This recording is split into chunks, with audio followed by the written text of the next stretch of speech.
وسلم وبارك عليه وعلى آله وأصحابه وخلانه أما بعد. أحبتي في الإيمان إن شاء الله بزاريو ፕሮግራማችን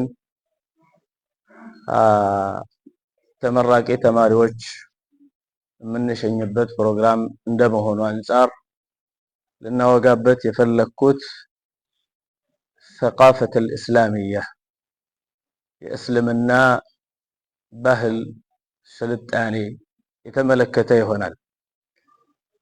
አብዛኛውን ጊዜ ዩኒቨርሲቲዎች ሰው ይገቡባቸዋል፣ ይማርባቸዋል፣ ይወጣባቸዋል። ነገር ግን ውጭ ላይ ሲወጣ ብዙ ችግሮች እናስተናግዳለን። የተማረ ተማሪ ይኖረናል፣ የተመረቀ ወሀከዛ ውጭ ሲወጣ ደግሞ ሌላ ገጽታ የሚገኝበት ሁኔታ አለ። ያኒ ሙስሊም ተማሪ በሰላቱ ላይ استقامة ያለው ወሀከዛ እንደዛ አይወክልም። አሁን ማወራው ውጭ ወጥቶ እዚህ ፎርጂድ ፈተና መስራት ይጀምራል። ውጭ ሲወጣ ደግሞ ፎርጂድ መታወቂያ በየቀበሌው ይሰጣል ማለት ነው። ثم እዚህ ያለ በጉቦ ያልፋል፣ እዛ ሲወጣ ደግሞ ጉቦ በሊታ ይሆናል ማለት ነው። ወሀከዛ እንደዛ አይነት ቆሻሻ የሆነ ምግባር ሙስሊም ጋር አይኖርም። لذلك ሐሳቡ ያለውም እንዲተው የሌለውም ደግሞ ይሄንን አስተሳሰብ ከራሱ እስከና አካቴው አውጥቶ የሰለጠነና እስላማዊ አእምሮን አብስሎ ወደ ስራ ገብቶ ማህበረሰቡን የሚያገለግልና ንጹህ የሆነ ትውልድ እንዲሆን ነው። በዚህ መቅሰድ በመነሳት ነው ይሄንን ፕሮግራም ያዘጋጀው። ثقافة الإسلامية እስልምና ባህል ወይም እስላማዊ ባህል ሁለት ገጽታ ይኖረዋል። አንደኛው አላህ Subhanahu Wa Ta'ala ራሱ ሸርዕ ያደረገው የሆነ ባህል ይሆናል። ማንኛውም የሆነ ነገር በአጠቃላይ እስላም ላይ የምታየው ድንጋጌውን የምታገኘው ከቁርአንና ከሐዲስ ይሆናል። ይህ ሲሆን ምንጩ እስላማዊ ስልጣኔ ይሆናል፣ እስላማዊ ባህልን ይዞ ይሄዳል ማለት ነው። ሁለተኛው ደግሞ ጥሩ የሆኑ ባህሎች ይኖራሉ። ሰዎች ማህበረሰቦች ላይ ቁርአን ከመወረዱ በስተፊት እነዛን ባህሎችን እስላም መጥቶ አይገረስሳቸው። ከእስልምና ከቁርአንና ሐዲስ ضوابط ጋር ሚዛን ጋር የተስማሙ የሆነ ያንን ሚዛን ማሟላት የቻሉ የሆኑ ባህሎችን ወሀከዛ አስገብቶ አክሎ አቅፏቸው የሚሄድ ይሆናል ማለት ነው። ከዛ አንፃር ይሄንን ثقافة الإسلامية ብለን በመነልበት ሰዓት ሁለቱንም የሚያካትት ይሆናል። መጀመሪያ ትኩረት እንድናደርግበት የምፈልገው የሆነው ነጥብ ይሄ ثقافة መስደሩ ምንድነው፣ ምንጩ ምንድነው የሚለውን እንድናይ እንገደዳለን። ማንኛውም ثقافة የራሱ የሆነ ምንጭ አለው። ከዛ አንፃር ምንጩ ላይ በመንተራስ የዛን ثقافة ሀያልነትና ወይም ወዳቂነት ርካሽነት መወሰን እንችላለን በቀላሉ። مثلا نقول ثقافة الإسلامية ምንጯ ቁርአንና ሐዲስ ነው። ቁርአንና ሐዲስ ነው የእስላማዊ ባህል እስላማዊ ስልጣኔ ምንጩ የምንለው።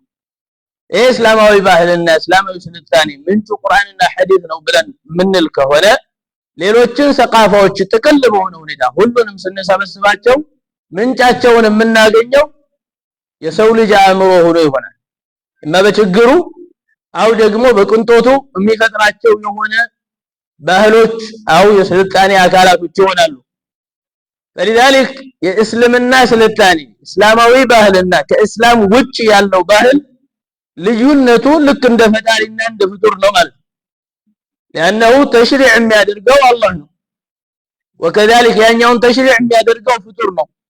በዚህ ማዕና በመናይበት ሰዓት ማንኛውም ሰው የትኛውንም አይነት ስልጣኔ ነው አው ባህል ነው ብሎ ቢይዘው ሰው የፈጠረው እስከሆነ ድረስ የአላህን ሚዕያር ማያሟላ ሚዛን ማያሟላ ከሆነ ይሄ ስልጣኔ የሚባለው የሆነ ነገር ውድቀት ሆኖ ይገኛል ማለት ነው። ይሄንን ቅድም እንዳልኳችሁ ሚዛን ስናደርገው ልክ በአላህና በፍጡር መካከል ያለ ልዩነት ያርቀታል። ያ ደግሞ መሰለን ከእውቀት አንፃር የሚፈጠረው የሆነ ስልጣኔ ከእውቀት አንፃር ሚዛን ላይ ብናስቀምጠው የሰው ልጅ እውቀት የፈለገ ነገር ቢሰፋ ቢዘረጠጥ እንደፈለገ ቢሆን እውቀቱ የምንት ነው የሚሆነው لأن الله يقول وما أوتيتم من العلم إلا قليلا كأوقات تنش انجي التسطاچم أما علم الله يا الله نوقت سنة واسبقن قد أحاط بكل شيء علما بهلم نجر أوقتن ያካበበን بمعنى የፊትንም ኋላ የነበረንም አሁንም ያለንም ሁሉ እውቀቱ የደረሰ ነው ማለት فلذلك እጅግ በጣም ከፍተኛ የሆነ ልዩነት መሐከል ላይ ይፈጠራል ማለት ነው እንደ መጀመሪያ መስደርነት ስንወስድ እምናየው ቁርአንን ነው ይሄ ቁርአን በየትኛውም ሁኔታ ላይ የሰው ልጆችን ሲገራ ሲገስጽ ምርጥ ለሆነ ነገር ያመጣቸዋል ለذلك ይሄ መንሃጃችን ወይንም ደግሞ ይሄን ሲያቅ የምንሄድበት ተቃፋችን የወሰድነው ከረባንያ አምልኮታዊ አምላካዊ የሆነ ተልኮን ይዞ የመጣ የሆነ እድገትና ብልጽግና ባህል ነው ብለን ስንል ዝም ብለን አይደለም أن القرآن يقول كونوا ربانيين بما كنتم تعلمون الكتاب وبما كنتم تدرسون ولا يأمركم أن تتخذوا الملائكة والنبيين أربابا أيأمركم بالكفر بعد إذ أنتم مسلمون كونوا ربانيين أملكوتاوي هنا أملاكاوي هنا تلكون يالاتهون بالصفة لقلاي يالاتهون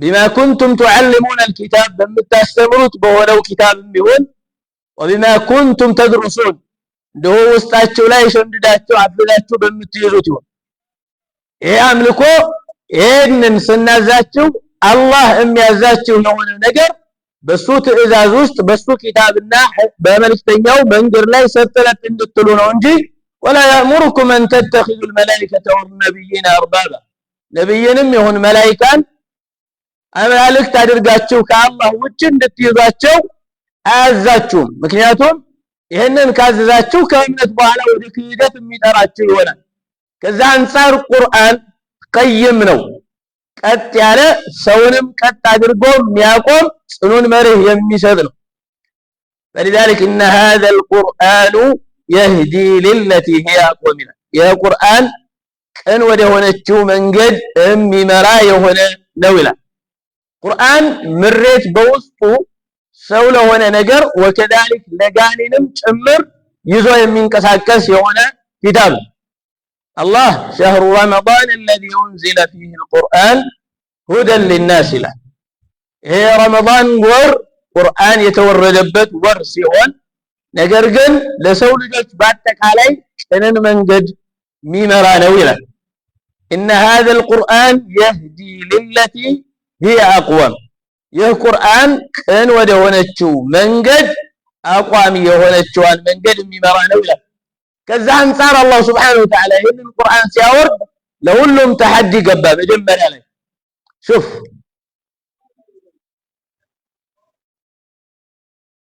በስተፊት አረቦች እጅግ በጣም ነበሩ በንግግራቸው በቋንቋ ክህሎታቸው የመጠቁ ነበሩ ቁርአን በሚወረድበት ጊዜ ወይም እነዚህ በቋንቋ ክህሎታቸው የረቀቁ እጅግ በጣም የቋንቋ ክህሎት ምን መሆን አለበት ከነሱ የበለጠ መምጠቅ መቻል አለበት ከዛ አንፃር የአረቦች ምጥቀትን በመናይበት ሰዓት እጅግ በጣም ቅጥ የሌለው ነው በጣም በቋንቋ ይዘታቸው የረቀቁ ናቸው حتى አንድ ሰው መጥቶ አንድን ወግ ቢያወጋ አው አንድ ግጥም ቢገጥም እዛው ግጥም ላይ የገጠመውን ግጥም ወዲያውኑ ሐፍበውት ወዲያውኑ ምላሽ የመስጠት አቅም አላቸው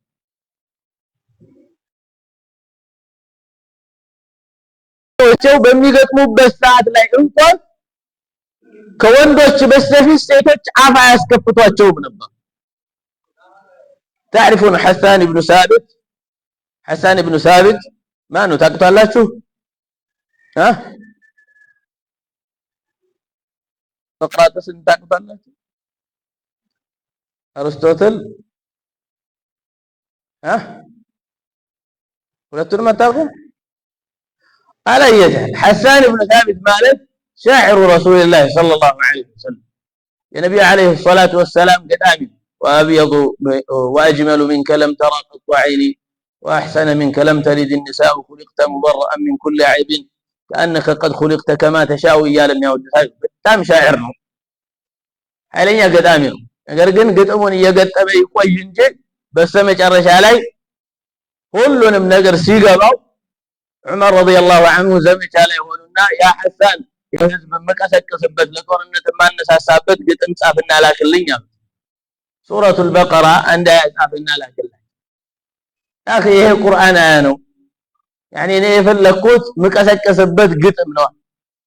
ያ አሚረል ሙእሚኒን አስከተል ቁርአን ኩለ ሹዓራ ገጣሚ የተባለን ነገር ሰጥ ለጥ አድርጎታልና ገጣሚ ማውራት አቁሟል።